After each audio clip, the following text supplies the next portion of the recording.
Les droits et les obligations, c'est deux aspects de la même chose. Ce qui relie les deux, c'est le tissu social, l'espèce de mélange de relations complexes qui forment une société. Parce qu'évidemment, s'il n'y a pas de société, il n'y a pas de droits ou d'obligations. Sans société, c'est des notions qui veulent rien dire. La clé à comprendre, c'est que dans une société démocratique comme la nôtre, les droits viennent de la société. Mais attention, la raison qu'on se donne des droits, c'est pas pour qu'on puisse faire à notre tête, à notre plaisir, comme bon nous semble tout le temps. Fondamentalement, nos droits sont surtout là pour nous permettre de remplir nos obligations envers la société qui nous les donne. Il y a déjà eu des sociétés qui ont essayé de dire à chaque individu, voici exactement vos obligations dans toutes les situations imaginables. Mais ça marche pas très bien parce que ça demande un niveau d'organisation centralisé extrêmement sophistiqué. Alors, collectivement, en tant que société, éventuellement, on a réalisé que la meilleure personne pour dire à quelqu'un comment remplir ses obligations envers la société, c'est peut-être la personne elle-même. Ça, c'est beaucoup plus efficace parce qu'il n'y a personne de mieux placé que nous-mêmes pour savoir c'est quoi nos forces, nos faiblesses et nos préférences. Alors, on s'est donné une capacité discrétionnaire de choisir comment agir, des droits. Remarquez ici, la source même des droits, c'est l'obligation envers la société.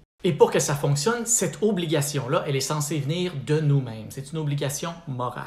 Alors, une société de droit peut seulement exister tant qu'il existe aussi dans cette société-là une culture de moralité, d'obligation sociale. Le plus on peut se fier au fait que les gens vont par eux-mêmes remplir leurs obligations envers la société, le plus on peut leur donner des droits. Et l'inverse est aussi vrai. Si trop de gens commencent trop souvent à abuser de leurs propres droits pour se mettre en premier devant leurs obligations sociales, éventuellement, la société doit diminuer les droits. Ça, ou elle va s'effondrer. Alors, si vous voulez que votre société vous donne, individuellement ou collectivement, plus de droits, la meilleure façon de le faire, c'est de lui montrer que vous allez utiliser ces droits-là pour le bien de la société. Et ça, il faut que ça vienne d'une culture collective ou individuelle, d'obligation morale envers la société. Alors moi, je veux qu'on ait le plus de droits possible et surtout, je souhaite qu'on les mérite par notre sentiment d'obligation.